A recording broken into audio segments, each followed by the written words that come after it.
Bismillahirrahmanirrahim. Assalamualaikum warahmatullahi wabarakatuh. Bersama saya Cikgu Muhammad Rofizam, Guru Bimbingan dan Kaunseling sepenuh masa SMK Puirajaya. Baik anak-anak murid yang dikasihi sekalian, pada hari ini saya ingin berkongsi tentang formula berjaya dan bahagia. Kita ni kalau kita berjaya, kita mesti nak bahagia. Semua orang begitu ya. Tidak ada orang nak berjaya lepas tu dia full stop begitu saja. Baik ya. Antara tips-tips yang penting untuk kita berjaya dan bahagia adalah pertama sekali adalah niat ya. Niat kita mesti comel, niat kita mesti cantik, niat kita mesti yang terbaik. Jadi kita niat perkara-perkara yang indah. Kita nak diri kita seronok, kita nak bahagia kita nak keluarga kita seronok, kita nak nanti kita dapat memberi manfaat kepada orang lain dan orang lain pun rasa seronok kerana hidup dengan kita ya. Kata Nabi, orang yang dapat memberi manfaat kepada orang lain adalah orang yang akan sentiasa dicintai oleh Allah Subhanahu Wa Taala ya. Jadi kita kena set dalam minda kita ya. Kita nak membahagiakan orang lain. Aku nak rasa orang nanti bertuah berkenalan dengan aku. Aku nak orang beruntung rasa hidup dengan aku. Baik, itu yang pertama. Baik, niat kita perbetulkan. Kita cantikkan niat kita. Yang kedua adalah berkenaan dengan amalan kita iaitu solat wajib 5 waktu sehari semalam ya. Kalau orang Islam ya, kok mana pun kita mesti ikhtiarkan juga at least 5 waktu sehari semalam ni kita mesti tunaikan ya. Soal solat sunat hajat, siang malam dan sebagainya itu soal lain, tetapi kita mesti ikhtiarkan ya. Awalkan waktu dan lebih cantik kalau kita dapat pergi ke masjid ya, berjemaah bersama masyarakatnya 5 waktu sehari semalam untuk kita bagi diri kita rasa clear. Kita nak bagi diri kita rasa cantik, comel dan jiwa kita rasa lebih sangat murni dan cantik sebagainya ya. Baik, tunaikan kewajipan solat wajib dan selepas selesai solat wajib ya, cikgu nak cadangkan ya. Ini yang dilakukan oleh ramai pelajar-pelajar yang telah pun cemerlang di Malaysia ini, iaitu dengan top up dengan solat sunat ya. Dan solat sunat kita nak cadangkan adalah TTHD ya. Yang pertama kita bangun tengah malam, kita buat solat sunat tahajud ya. Kemudian kita buat solat sunat taubat. Kemudian kalau kita buat solat sunat hajat, dan sebelah paginya mengikut kiraan selepas subuh dan sebagainya kita buat solat sunat duha ya. Ingat, tahajud, taubat dahulu baru hajat. Sebab apa? Kita mesti bertaubat dulu dengan Allah, barulah kita berhajat meminta sesuatu ya. Sebab kita mesti minta maaf dahulu, mohon ampun, barulah sesuai cantik untuk kita memohon hajat kita yang cantik ya. Baik, itu yang kedua. Baik, seterusnya adalah tentang dengan soal ilmu. Dalam hidup kita ini kita perlu ada ilmu, kita perlu ada kemahiran dan kita perlu ada disposition, iaitu pembawaan diri positif ya. Ada orang dia kata, aku tak apa, aku ada ilmu ya, tetapi dengan disposition pembawaan diri yang negatif, yang kurang baik. Kita tengok hari ini ramai orang berilmu, dia jadi masalah. Otaknya cerdik, otaknya pandai, otaknya bergeliga, keputusan SPM-nya, keputusan pemeriksaannya cantik, tetapi attitude, pembawaan diri. Sebab itu kita menekankan aspek positive disposition, yang mana kita nak jadi orang-orang yang baik ya, orang-orang yang bagus ya. Nanti kita dah bekerja di syarikat atau jabatan mana-mana, kita rasa seronoknya menyumbang ya. Sebab apa? Aku ingin menjadikan jabatan syarikat company tempat aku bekerja itu adalah syarikat yang bertuah memiliki staf seperti aku. Jadi perlu ada pembawaan diri positif, positive disposition ya. Kemudian kita top up dengan tadilah ya, kemahiran kita dalam melakukan sesuatu kerja, dan sudah pasti untuk kita mahir, kita mesti ada ilmu. Sama juga kalau kita, contoh kalau kita belajar agama ya, kita ada ilmu agama, kemudian ilmu itu, contohnya ilmu solat, contohnya kita belajar teori solat, kemudian kita praktikkan ya kemahiran dalam perbuatan kita bersolat, dan akhirnya kesan daripada itu positive disposition ya. Baik, itu yang ketiga. Yang keempat adalah sahsiah dan akademik. Murid-murid sekalian ya, hari ini ramai orang-orang ilmuwan ya, ramai orang-orang cerdik pandai, masyarakat ibu bapa selalu menyebut, bercakap soal kita nak anak-anak kita ini jadi orang yang bagus. Lepas tu pandai. Mereka tak sebut pandai dulu, sebab apa? Mereka risau ya. Kalau pandai tetapi akhlaknya tidak bagus, jadi akan mendatangkan mudarat. Jadi kita nak seimbang sahsiah, kita nak cantik akademik. Kita nak academic achievement kita meletup. Kita nak character building ataupun karakter development karakter kita itu juga menjadi cantik ya. Baik, itu yang keempat. Baik, yang kelima adalah kita mesti sanggup hadapi cabaran dan ujian. Cikgu dah buat kajian banyak secara kita melihat kepada ramai orang-orang hebat pada hari ini yang telah pun berjaya. Tidak ada satu pun seorang manusia yang hebat di dunia ini dia tak melalui cabaran. Jadi kalau kita ringkaskan, kita buat rumusan, seolah-olah semua orang berjaya ni akan melalui ujian, ya, akan melalui keperitan. Ada yang lebih daripada 40 kali jatuh dalam kehidupannya, ya. Ada yang susah sangat, ada yang jadi papa kedana, ada yang hilang orang tersayang untuk berjaya. Jadi kalau kita tengok Nabi Muhammad sallallahu alaihi wasallam sendiri, manusia terbaik di dunia, akhlaknya cantik, ya, pembawaannya yang terbaik, tetapi tetap dilempar najis, dibaling batu, dihina, dikutuk dan sebagainya. Jadi apatah lagi kita manusia biasa, kan? Jadi kita perlu ada di sini bahawa kita set dalam minda kita, oh aku nak berjaya, mesti ada cabaran, mesti ada ujian. Seolah-olah benda tu dah ada di depan kita, cuma belum sampai kena pada kita. Jadi bila minda kita sudah ready, insya-Allah, ya, kita akan lebih steady, kita akan lebih cool untuk menghadapi cabaran. Sebagai contoh beginilah, ya, cikgu bagi satu contoh. Kita tengok pada setiap hari, kan, kita dah tahu pagi cerah, tengah hari cerah, dan sekitar pukul 7 malam, 7 petang, 7 dekat maghrib tu, so cuaca makin gelap, ya. Bila pukul 7.30, pukul 8, kita pun akan terus switch on lampu. Sebab apa? Kita dengan tenang tahu dah kejap lagi gelap, maka kita switch on lampu. Kalau elektrik tak ada, kita dengan tenang ambil lilin, ambil pelita, kita pasang. Sebab apa? Kita dah tahu kejap lagi akan gelap. Tetapi bayangkan kalau kita tak tahu, kita dah tahu, kita dah terbiasa 12 tengah hari ni cerah, tiba-tiba, ini contoh cikgu bagi, ya, contoh Allah uji 12 tengah hari jadi gelap gelita macam 10 malam. Adakah kita akan dengan tenang buka lampu, oh 12 tengah hari ni rupanya gelap? Tidak. Kita akan gelabah. Sebab apa? Sebab kita tidak biasa 12 tengah hari gelap.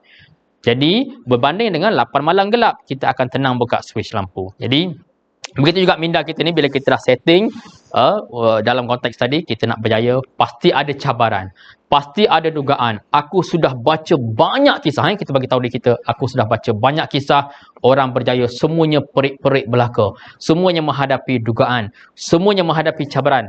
Maka aku juga mungkin begitu. Ya, kita pujuk diri kita, ya, kita mesti sanggup hadapi cabaran. InsyaAllah Allah tidak menguji manusia pada kadar yang tidak mampu. Jadi Allah menguji manusia pada kadar, Allah menguji kita pada kadar yang kita mampu untuk depan, insyaAllah. Baik, itu yang kelima tadi, ya. Baik, yang keenam adalah, yang keenam adalah tidak lain tidak bukan, kita mesti ada usaha yang amat gigih, mesti ada doa, mesti ada tawakal. Dan dalam bercakap soal doa ini, satu saranan daripada cikgu adalah kita mesti berbanyakkan doa kepada ibu bapa kita dan juga guru kita, ya. Kalau ibu bapa kita tu ringkas saja, Rabbi firli wali walidayya warhamhuma kama rabbayani shaghira. Doa kepada ibu bapa ni every day, ya. Orang Jepun kata mainichi, setiap hari kita mesti doa kepada ibu bapa kita non stop. Walaupun kita rasa kita ni pelajar biasa, walaupun kita rasa aku ni masih tak cemerlang, orang lain aku tengok cemerlang, aku ni biasa, tak apa. Doa kepada ibu bapa setiap hari dan doa kepada guru kita. Dan Nabi Muhammad sallallahu alaihi wasallam pernah sebut, antara petua rahsia doa mujarab adalah kita mendoakan orang di saat mereka tidak tahu kita mendoakan mereka, ya. Jadi doakan mak ayah kita, dia tidak tahu, senyap-senyap kita tersedar tengah malam, doakan mak ayah kita. Doakan guru kita tak tahu pun, tadi mungkin dia tegur kita banyak buat kesilapan di sekolah, tapi kita doakan guru kita. InsyaAllah kita akan dipermudahkan dengan banyak masa depan. Dan satu perkara juga soal doa, ya. Doakan juga diri kita dengan doa sekurang-kurangnya doa yang ringkas, ya. Pagi-pagi kita bangun, ya, kita tengok cermin, kita sikat rambut selepas mandi, doa yang paling cantik untuk diri kita, wajah dan akhlak kita. Allahumma kama hassanta khalqi fahassin khulqi. Allahumma kama hassanta khalqi fahassin khulqi. Ya Allah, Tuhanku, seperti mana Engkau telah memperelokkan rupa parasku, maka cantikkanlah juga, elokkanlah juga akhlakku, ya. Allahumma kama hassanta khalqi fahassin khuluqi. Baik, seterusnya nombor 7, kita mesti sentiasa dapatkan restu mak ayah kita, restu ibu bapa kita, restu guru-guru kita. Soal restu ini sebaiknya kalau kita setiap hari mendapat restu ibu bapa dan guru kita. Restu ni paling mudah, senangnya kita sentiasa ucapkan terima kasih pada mak ayah kita. Mak, ayah, ataupun kalau yang tinggal dengan datuk nenek, ya, terima kasih jaga saya. Simple je. Terima kasih jaga saya. Terima kasih banyak menyokong usaha saya. Cikgu kita bagi tugasan kepada kita, say thank you. Cikgu, terima kasih banyak cikgu. doakan saya cikgu ya. Jadi kita kena biasakan. Ingat perkara-perkara mudah begini, perkara-perkara simple begini telah banyak mengubah ramai orang-orang biasa menjadi luar biasa setelah mengalami beberapa tahun ya. Daripada orang-orang biasa ya, akhirnya menjadi orang-orang hebat dengan benda-benda simple begini. Jumpa cikgu ucap terima kasih. Dalam diam tengah-tengah malam macam tadi, cikgu tak tahu dia doakan cikgu ya. Ini adalah perkara-perkara rahsia-rahsia yang kadang-kadang kita tak jumpa dalam buku ya. Saya pun jumpa bila saya teroka jumpa orang hebat, tanya sikit so dia orang bagi tahu ya. Galakkan murid untuk mendoakan ibu bapa dan guru siang dan malam ya. Sebab itu adalah orang kata gateway kepada restu, gateway kepada restu untuk kita mengubah. Kadang-kadang kita pun bila kita buat perkara begini kan, tiba-tiba wow, aku punya hebat. Oh, kita pun terkejut bahawa kita sebenarnya hebat. Walhal sebelum ni kita rasa kita orang biasa, kita rasa kita pelajar biasa. Tetapi rupanya perkara-perkara kecil ini telah mengubah daya intelijen kita untuk menjadi orang yang hebat. Seterusnya, awal tadi apa? Kita nak menjadikan orang diri kita bahagia dan orang juga bahagia dengan kita. Baik, seterusnya syukur dan sedekah ya. Kita kena bersyukur setiap hari. Say alhamdulillah. Kita bangun pagi, kita tengok berita ada orang pagi ni dia telah meninggal dunia, ada orang pagi ni dia sakit, semalam sihat, tetapi kita masih sihat ya. Say alhamdulillah. Alhamdulillah, alhamdulillah. Very simple kan? Alhamdulillah, kita syukur. Dan kalau kita ada sedikit duit atau makanan atau apa saja, ya, cikgu nak galakkan marilah kita bersedekah. Tak perlu banyak, mungkin 50 sen lepas subuh atau kita masukkan dalam tabung di masjid ataupun tabung di rumah kita untuk orang-orang yang kita nak bantu in future, kita masukkan 50 sen. Kita masukkan RM1. Percayakah anda, sedekah akan menjadikan kita more intelligent daripada apa yang kita rasai pada hari ini ya.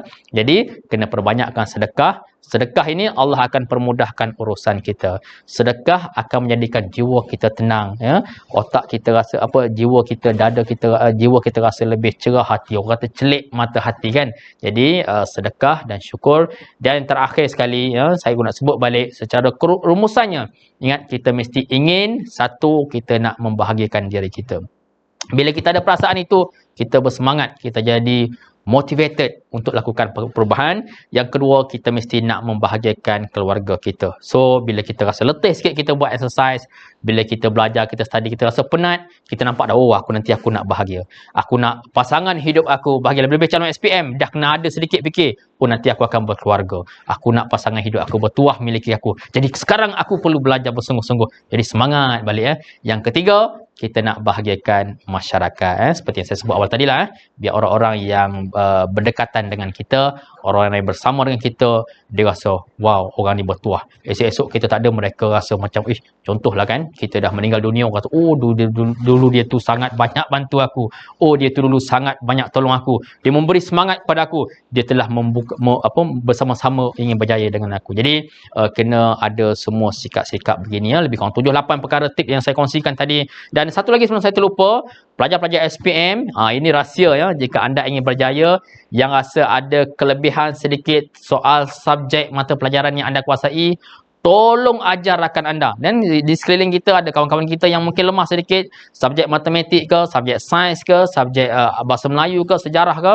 Kita ada nota yang cantik, kongsikan dengan mereka ya. Kita pandai sedikit subjek tertentu, untuk topik-topik tertentu secara topikal, volunteer offer pada kawan kita, aku nak ajar kau sedikit ya, aku ni ada tahu sikit, tadi nampak kau tak apa faham, jadi boleh tak kalau kau nak aku boleh ajar sikit ya. Ajar kawan kita, bersemangat untuk sama-sama membantu kawan kita cemerlang. Jangan risau, universiti banyak, ada beribu di dunia ini ya. Mungkin asbab kita bantu kawan kita yang lemah, Allah hantar kita dapat scholarship pergi overseas. Mana tahu, ramai orang begitu ya. Antara pelajar cemerlang yang cikgu teroka juga, dia suka ajar kawan dia. Dia tengok kawan dia lemah, dia bantu. Dia tengok kawan dia kurang nota, dia ada nota cantik, dia berkemampuan, kebolehan buat nota cantik-cantik, colourful, dia share, dia print, dia bagi free saja pada kawan dia. Sebab dia tak nak masuk universiti seorang ya. Universiti banyak, beribu kat dunia. Bukan kat Malaysia, kita sebut dunia terus, beribu dekat dunia.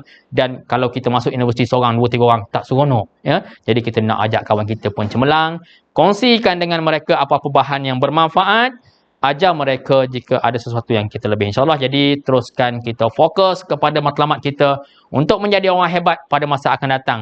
Pada hari ini adalah stages untuk kita sama-sama membangkitkan apa yang kita ada, mengenal pasti potensi yang kita ada, seterusnya menjadikan kita bersama sahabat-sahabat kita dan juga masyarakat kita menjadi orang hebat. InsyaAllah sama-sama kita teruskan. Selamat maju jaya, teruskan usaha.